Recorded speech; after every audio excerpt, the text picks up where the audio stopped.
On part en Norvège avec vous ce matin, Annalisa Capellini, le pays qui vient de prendre une décision historique. Il a reporté l'exploitation minière de ses fonds marins jusqu'en 2029. Oui, ces fonds marins qui pourtant regorgent de ressources minières stratégiques et c'était la stratégie de la Norvège de les explorer, de regarder ce qu'il y avait.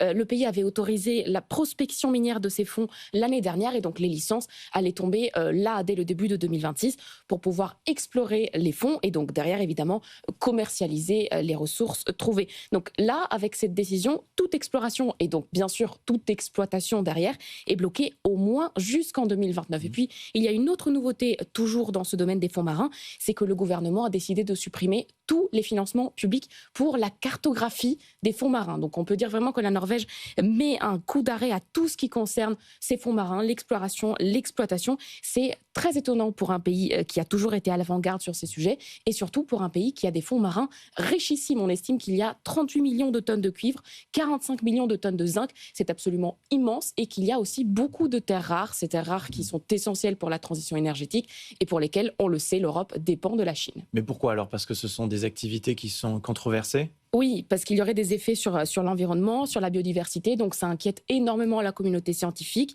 et la communauté des pêcheurs, qui est bien sûr très importante en Norvège. En fait, l'idée, c'est que cette exploitation minière pourrait entraîner des chutes de métaux lourds qui se retrouveraient après dans les poissons. D'ailleurs, c'est pour ça que le secteur n'est pas opérationnel dans aucun pays du monde pour l'instant. Il n'y a aucun pays qui arrive à faire ça.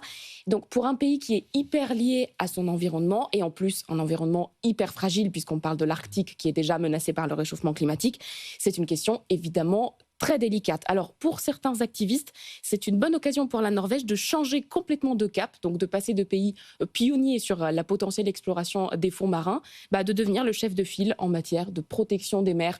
Je ne sais pas si on peut aller jusque-là, mais voilà, en tout cas, c'est un pivot stratégique, du moins pour l'instant. Donc il y a la question environnementale que vous venez d'aborder, mais en réalité, il y a aussi des enjeux économiques derrière.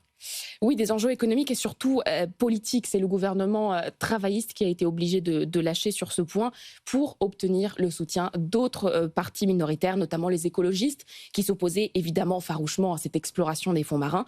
Parce qu'en Norvège aussi, le paysage politique est très fragmenté. Il y a une coalition plutôt fragile qui tient sur un ensemble de partis assez hétérogènes.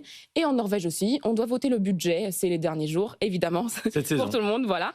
Donc c'est là que le gouvernement doit faire des compromis. Il y a plusieurs points sur lesquels la coalition s'est divisée. Un autre point qui a fait débat, c'est la question des hydrocarbures. La Norvège est le premier fournisseur de gaz en Europe. C'est un grand producteur de pétrole.